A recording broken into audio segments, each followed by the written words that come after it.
상쾌한 아침 원주에서 출발합니다.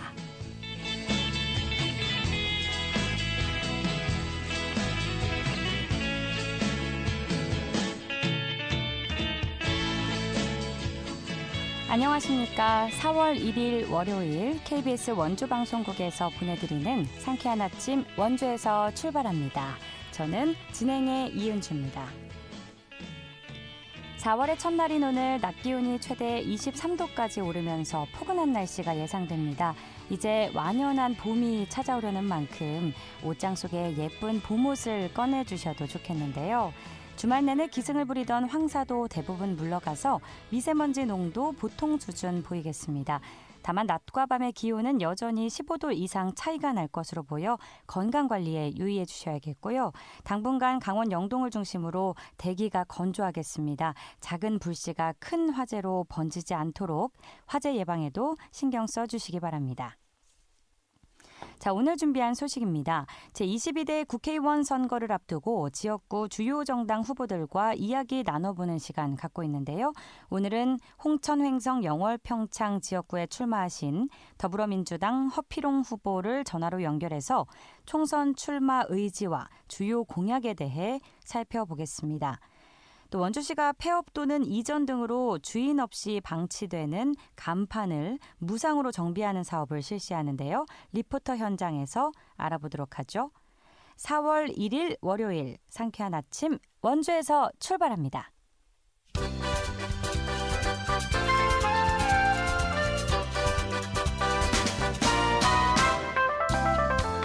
오늘의 뉴스입니다. 강원도가 향후 10년 동안의 강원도 산업 육성 계획을 구체화한 미래산업 글로벌 도시 종합계획안을 강원도민에게 설명합니다. 강원도는 원주와 춘천, 강릉 등 3곳에서 미래산업 글로벌 도시 종합계획안에 대한 주민공청회를 열 계획인데요. 공청회는 이달 12일 춘천 강원음악창작소에서 열리고 오는 15일에는 원주 인터블고 호텔, 오는 17일에는 강릉 단오제 전수교육관에서 각각 열립니다. 강원도가 일본의 원전 오염수 방류에 따른 관광객 등의 불안감 해소를 위해 강릉 경포와 속초해수욕장을 대상으로 연중 방사능 검사를 진행합니다. 이에 따라 해수욕장 성수기인 6월부터 9월까지 매주 한 번, 비성수기에는 2주에 한 번씩 방사능 검사를 합니다. 이달 초부터 2차례 진행된 검사에서는 2개 해수욕장 모두 불검출 판정을 받았습니다. 지난해까지는 해양수산부가 성수기에 한해 해수욕장 방사능 검사를 진행한 바 있습니다. 강원도교육청이 올해 영서 지역에 교실형 안전체험관 2곳을 새로 만듭니다. 교실형 안전체험관은 학교에 남는 교실을 활용해 지진이나 화재, 교통안전 등을 체험하는 시설로 만드는 사업입니다. 대상 학교는 영서 북부권 학교를 대상으로 공모를 해 선정하며 학교 한 곳에 2억 원의 사업비가 지원됩니다. 강원도교육청은 안전체험관을 운영하는 강릉 초당초등학교와 삼척 정라초등학교 등의 운영 실태도 점검할 계획입니다. 오늘의 뉴스였습니다.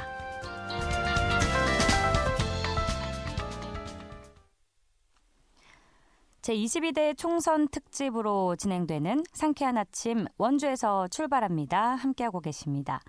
각 지역구 주요 정당 후보자들의 총선 승리 의지와 지역 발전을 위한 계획에 대해 이야기 나눠보는 시간인데요. 오늘은 홍천 횡성 영월 평창 지역구에 출마하신 더불어민주당 허피롱 후보 전화 연결돼 있습니다. 허피롱 후보님 안녕하십니까? 네, 허피롱 후보님 다시 한번 만나보겠습니다. 허피롱 후보님 안녕하십니까? 네, 안녕하십니까? 네, 먼저 청취자 여러분께 인사 부탁드리고요. 후보님께서 이번 총선에 출마하시는 의지와 목표도 전해주시죠. 네, 홍천, 횡성, 영월, 평창 주민 여러분 안녕하십니까? 더불어민주당 국회의원 예비후보 기호 1번 허필홍입니다. 저의 출마 의지는 명확합니다. 윤석열 정권 심판해야 되고요. 그리고 국회의원을 교체해야 됩니다. 윤석열 정부에서는 사과 한 개에 10,000원이 되는 이런 비정상적인 그런 세상이 아닌가 생각이 됩니다. 대파 한 단에 875원이 합리적이라는 말이 사실이라면 농사짓는 농민들은 모두 파산을 했을 겁니다. 경제를 예면한 채 검찰만 앞세운 그런 정치를 하고 있다고 생각을 하고요. 159명의 안타까운 젊은이들이 목숨을 잃어도 또 나라를 지키기 위해 해병대에 입대한 최상병이 복무 중에 목숨을 잃었는데도 책임지는 사람이 없지 않습니까? 그리고 김건희 여사 명품백 수수는 또 어떻습니까? 국민 대다수가 김건희 특검법을 찬성하는데도 윤 대통령은 이제 거부를 또 했습니다. 국민의 목소리를 외면했다고 생각합니다. 기존 정부 2년 정말 참담하고 암울했습니다. 또 현직 국회의원 4년도 많이 아쉽기는 마찬가지입니다. 선거운동을 다니다 보면은 현직 국회의원을 본 적이 거의 없다라는 주민들의 말씀들 또 많이 해주셨고요. 선거 때 주민들께 인사하고 또 당선되고 난 후에 지역을 외면하는 그런 국회의원에 대해서는 지역 주민들도 이번에 확실하게 좀 선택을 외면해야 하지 않을까 그렇게 생각합니다. 그래서 지역에서 태어나고 또 지역에서 살고 있고 지역 주민들의 애환을 잘 알고 있는 진짜 지역 사람, 진짜 지역의 참 일꾼 기호 1번 허필용을 꼭 지지해 주시길 부탁드립니다. 네, 지역 전문가라는 부분을 강조해 주셨는데요. 후보님께서 이번 선거에 출마하시면서 가장 공들여 준비하신 공약은 무엇일까요? 네, 지역 소멸을 방지하기 위해서 네. 인구 소멸 고위험 지역 주민들께 기본소득을 또 지급해 드리려고 합니다.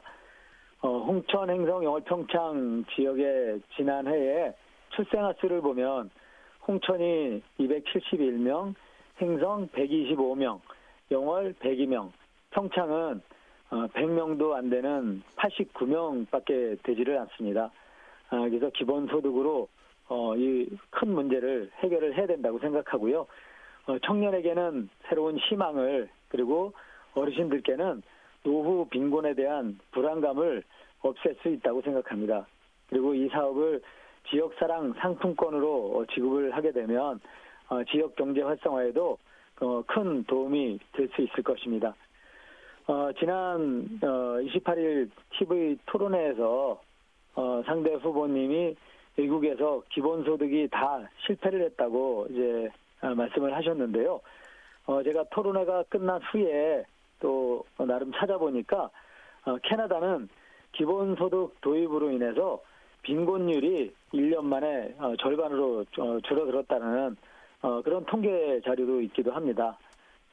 그리고 또 국내에서도 기본소득을 시행하는 시군들도 생겨나고 있습니다. 전남교육청은 지난 20일부터 모든 초등학생들에게 매월 5만 원에서 10만 원씩 학생 수당을 지급하기 시작을 했고요. 우리 강원도 내에서는 정성군이 연간 20만 원의 기본소득을 지급하는 것으로 알고 있습니다.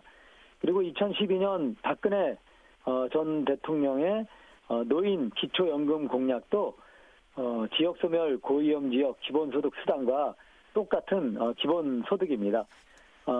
그리고 특히 국민의힘도 기본정책 1조 1항에 기본소득을 추진한다고 되어 있는 것으로 알고 있습니다. 네, 기본소득 지급을 가장 공들여 준비하고 계신 걸 말씀해 주셨는데 그러니까 지역사랑 상품권을 발행해서 지급을 해주시는 걸까요? 그렇게 해야 지역경제 활성화에 큰 도움이 될 수가 있다고 생각하거든요. 예. 네. 알겠습니다. 또 이 밖에도 다양한 공약들을 내셨는데 좀 공약 이행을 위한 구체적인 시행 방안을 들어보고 싶습니다. 네, 지역소멸 고위험 지역은 이제 전국에서 51곳이고요. 네. 지역소멸 고위험 지역 평균 인구를 3만 5천 명에서 4만 명 정도로 이제 계산을 하면 소요 예산이 한 6조에서 7조 정도 들어갈 것으로 추산이 됩니다. 예. 그러면 뭐 예산 확보가 가장 중요하잖아요. 그렇죠. 그래서 지난해에 교육부에서 예산을 쓰지 못해 남은 불용액이 한 10조 원 정도 된다고 합니다. 그 중에서 저출산으로 인해서 학생 감소가 됐고, 그러므로 인해서 지방재정교부금이 7조 5천억 원 정도를 쓰지 못했다고 합니다. 이렇게 학생 수 감소로 쓰지 못해서 남은 예산을 전용하면 된다고 생각합니다. 학생 수 감소는 곧 인구 소멸, 고위험 지역과 아주 밀접한 그런 관계가 있다고 생각하거든요. 예, 예. 그래서 전용을 해서 쓸 수 있는 노력을 해 나가겠습니다. 그리고 제가 전남 교육지원청이 학생 수당을 시행한다고 말씀드렸잖아요. 예. 이 예산도 지방재정 교부보금으로 알고 있습니다. 그리고 2022년부터 2031년까지 인구 감소 지역인 89곳에 매년 1조 원씩 지급하는 지방소멸 대응 기금을 확대해 나가서 같이 접목시키는 방안도 있고요. 저희 더불어민주당은 은행 초과이익 일부를 환수하는 행제세, 금융소비자보호법 법안을 제출을 했습니다. 행제세 도입에는 국민들 한 70% 정도 되시는 분들이 찬성하고 있는 것으로 알고 있고요.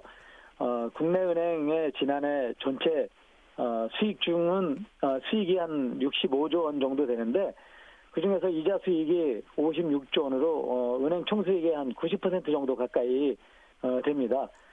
그야말로 거저 얻는 수익이 아닌가 그렇게 생각이 되고요. 참고로 윤석열 대통령 지난해 10월 30일 국무회의에서 소상공인이 은행에 종노릇을 하고 있다며 은행권의 고금리 이익을 질타를 하기도 했습니다. 이제 말이 아닌 행동으로 좀 보여야 할 때가 아닌가 그렇게 생각합니다. 네, 지방소멸 대응기금을 확대해 나가실 예정이고 다른 지역 사례 말씀해 주시면서 이제 예산 확보에 강한 자신감을 보여주셨는데요. 그렇죠? 네, 네. 네, 사실 우리 홍천, 횡성, 영월, 평창 모두 인구 소멸 지역, 고위험 지역에 포함돼 있는 상황인 거죠? 그 세 개 지역은 고위험 지역이고요. 세 개예요. 네, 네. 네, 네. 그리고 한 개 지역은 고위험 지역에 이제 진입을 앞두고 있는 그런 이제 지역입니다. 야, 그래서 예. 이 사업이 어느 정도 그 준비가 되고 추진될 시점이 된다면 네 개 지역 전부 고위험 지역에 포함되지 않을까 그렇게 예상을 하고 있습니다. 예, 뭐 지역 소멸 위기 문제가 시급한 과제라는 부분에 있어서는 아마 여야 모두 이견이 없을 것 같습니다. 당선이 네. 되신다면 꼭 좀 실천을 해주시길 당부의 말씀을 드리고요.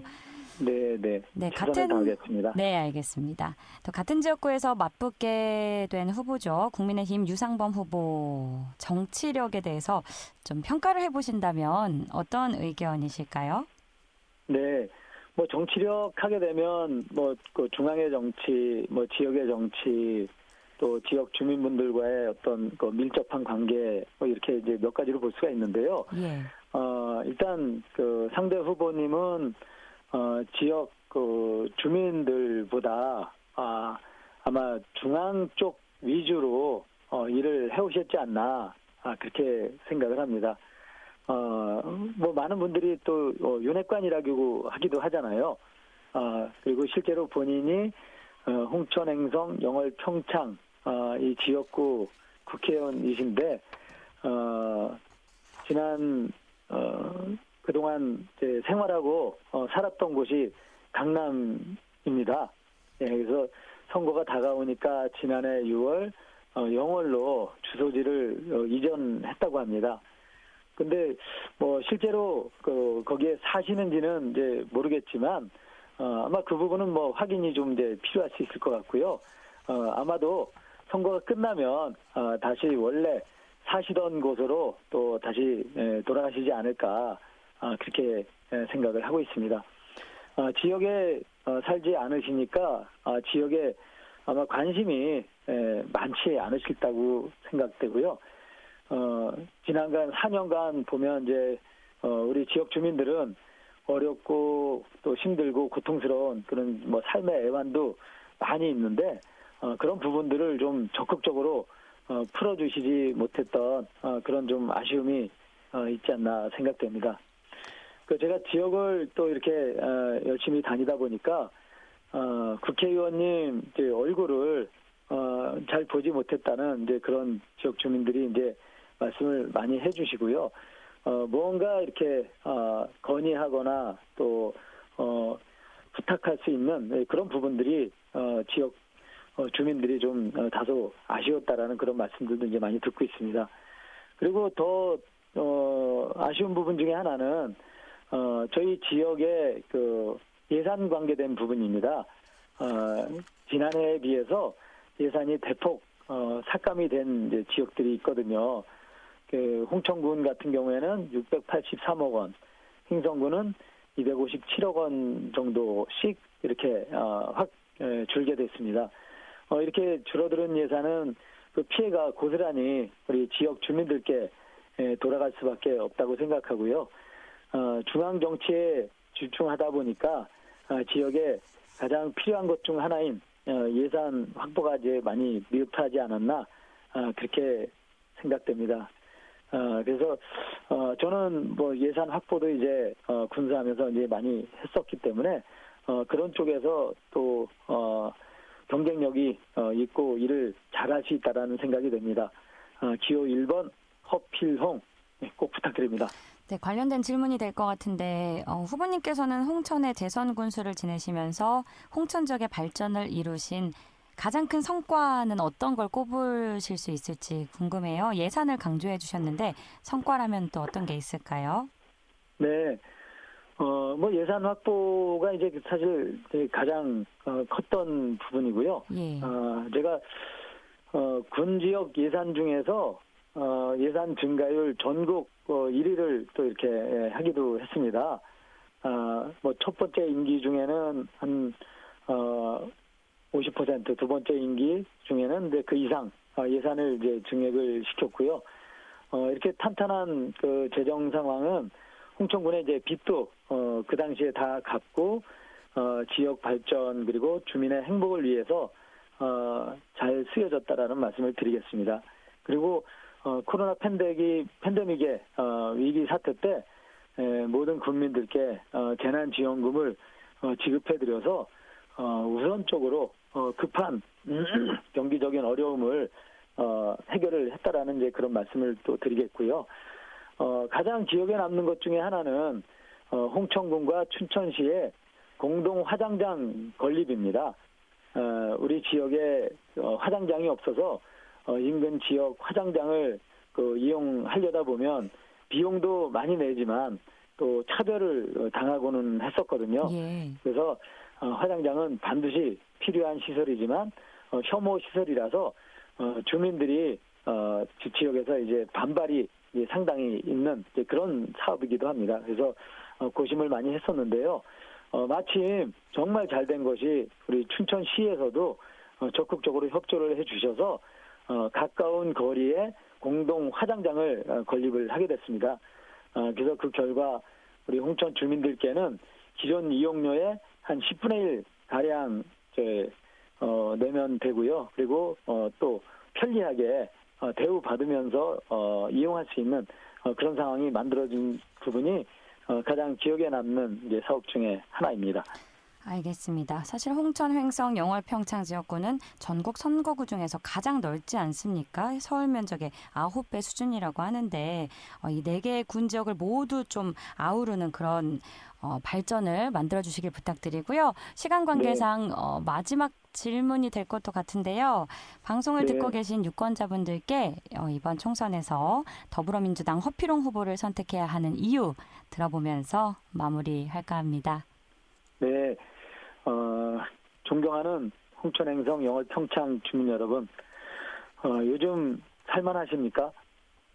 이번 선거는 경기 침체와 인구 감소에 따른 지역 소멸 위기 극복이라는 생존권이 걸려있는 가장 중요한 선거입니다. 그래서 그 어느 때보다 지역 문제를 잘 알고 있는 또 주민의 입장과 주민의 편에서 일하고 문제를 해결할 수 있는 그런 사람이 국회로 가야만 합니다. 저는 지역에서 20여 년 동안 군의원, 군수 등으로 정치를 해온 사람으로 누구보다 지역소멸 위기를 극복하고 또 지역의 새로운 꿈과 희망을 만들어 갈 수 있다라고 자부합니다. 그동안 주민의 눈높이에 맞춰왔고 주민의 목소리에 귀를 기울이면서 주민과 서민의 편에서 열심히 일해 왔습니다. 기호 1번 허필홍은 지역에서 살고 있는 진짜 지역 사람, 진짜 지역 일꾼입니다. 저 기호 1번 허필홍 꼭 지지해 주십시오. 열심히 일하겠습니다. 감사합니다. 네. 지금까지 홍천 횡성 영월평창 지역구에 출마하신 더불어민주당 허필홍 후보와 말씀 나눴습니다. 오늘 귀한 시간 내주셔서 감사합니다. 네, 감사합니다. 제22대 총선까지 앞으로 약 9일 정도의 시간이 남았는데요. 청취자 여러분께서 소중한 한 표를 행사하시는 데 도움드릴 수 있도록 다음 인터뷰도 알차게 준비하도록 하겠습니다. 이상 총선 특집 코너였습니다.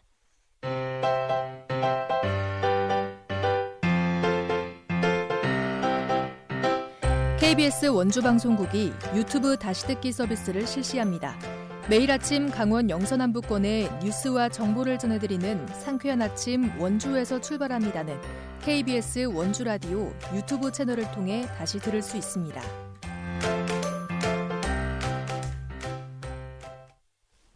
지금 시각 8시 52분 흘러가고 있습니다. 원주시가 장기간 방치된 간판을 정비하고 쾌적한 도시경관을 조성하기 위해 간판 정비 사업을 실시하는데요. 자세한 소식 박다현 리포터가 취재했습니다. 어서 오세요. 네, 안녕하세요. 네, 불필요한 간판이나 오래된 간판의 경우에는 도시 경관을 해치기도 하지만 사실 안전사고의 우려도 있죠. 네. 이에 따라서 원주시가 간판 정비 사업을 실시한다고요? 네, 맞습니다. 관리자가 없이 간판이 장기간 방치되는 경우가 있는데요.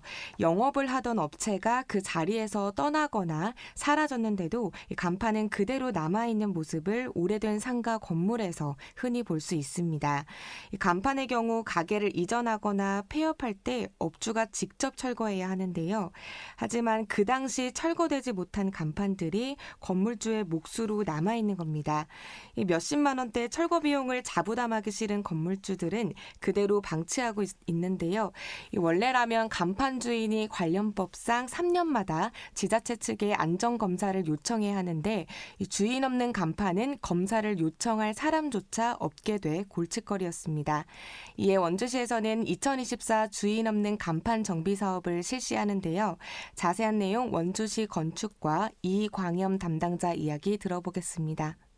네, 관리자가 없이 간판이 장기간 방치되는 경우가 있는데 이렇게 될 경우에 태풍 등 자연재난 시 노후한 간판이 떨어져서 안전사고가 날 우려가 있습니다. 실제로 태풍이 닥쳤을 때 그런 사례가 몇 건씩 보고되는 사례가 있었거든요. 그래서 업소가 폐업 지원했음에도 관리가 되지 않고 있는 이러한 간판들을 정비하고자 하는 것입니다. 주인 없는 간판 정비 사업은 업소가 폐업이나 이전했음에도 간판을 철거하지 않고 그대로 두는 경우가 있어 원주시가 무상으로 철거를 지원하는 사업입니다. 가게를 이전하거나 폐업하는 경우 기존에 있던 간판은 철거를 해야 하지만 가게 임대 문제나 철거 비용 부담 등으로 간판을 그대로 두는 곳들이 있는데 문제를 해결하고자 하는 사업입니다.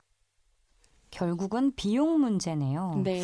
네, 오래된 간판들로 인해서 여러 피해가 발생될 수 있을 것 같아서 피해가 발생하기 전에 정비가 꼭 필요해 보입니다. 네, 지역 곳곳 상가 벽에 붙은 주인 없는 간판들은 도심 미관을 해칠 뿐만 아니라 시민들의 안전을 위협하기도 하는데요. 특히 오래된 간판의 경우 간판을 벽에 고정하는 장치가 녹이 슬어 있는 경우가 많습니다. 이때 벽면을 따라 그대로 녹물을 흘리는 모습도 자주 볼 수 있는데요. 행여나 녹물이 떨어지거나 자연재해로 간판에 추락할 위험성이 있어서 간판 정비는 꼭 필요합니다. 네, 원주시에서 올해 실시하는 이 간판 정비 사업 어떻게 진행될 예정인지 궁금하고요. 간판 정비가 필요하다면 어디로 어떻게 신청을 해야 할까요? 네, 영업장을 이전하거나 폐업으로 방치되고 있는 간판을 철거하고 싶은 건물의 소유자, 또 광고주의 신청을 받고 있습니다. 신청을 받으면 원주시에서 현장 조사를 한 후 간판을 정비하게 되는데요. 간판 정비 신청의 경우 예산 소진 시까지 연중 상시 접수를 받을 예정이고, 신청하실 때 간판과 또 주변 배경이 포함된 사진을 첨부해서 주소지 관할 행정복지센터로 신청해 주시면 됩니다. 이어서 원주시 건축과 이광현 담당자 이야기 들어보시죠. 관리자가 없이 방치된 간판을 정비함으로써 도시 미관 개선과 안전 사고를 예방하는 효과를 거둘 것으로 기대합니다. 네, 그리고 저희 건축과 광고물 팀에서는 또한 이제 불법 광고물 부착 방지물 설치 사업을 진행할 예정인데, 불법 광고물 부착 방지물은 가로등이나 전주 등의 전단지와 같은 불법 광고물을 붙이지 못하도록 특수 소재의 커버를 붙이는 건데, 이제 테이프나 풀 등이 붙지 않아서 전단지 같은 불법 광고물 설치를 사전에 차단할 수 있을 것입니다. 저희 주인 없는 간판 정비 사업을 통해서 안전사고를 예방하고 아름다운 도시를 조성하며 도시 경관을 개선할 수 있는 사업을 적극 추진해 나가겠습니다. 이번 주인 없는 간판 정비 사업으로 미관 개선뿐 아니라 시민들의 안전도 보장이 될 것 같습니다. 네, 원주시에서는 지난해 7개 업소에 11개 주인 없는 간판을 정비했었는데요. 또 지난 2월에는 우산동 39개 업소에 기존 간판 83개를 모두 철거하고 40개를 새로 설치해 주변 경관을 개선하기도 했습니다. 주인 없는 간판, 또 노후된 간판 정비로 더 깨끗하고 안전한 원주시가 되길 기대해 보겠습니다. 네, 잘 들었습니다. 박다현 리포터였습니다. 네, 감사합니다. 4월 1일 월요일에 전해드린 상쾌한 아침 원주에서 출발합니다. 오늘 순서는 여기까지입니다. 저는 내일 아침 8시 30분에 다시 찾아뵙죠. 지금까지 진행의 이은주였습니다. 여러분, 좋은 하루 보내세요.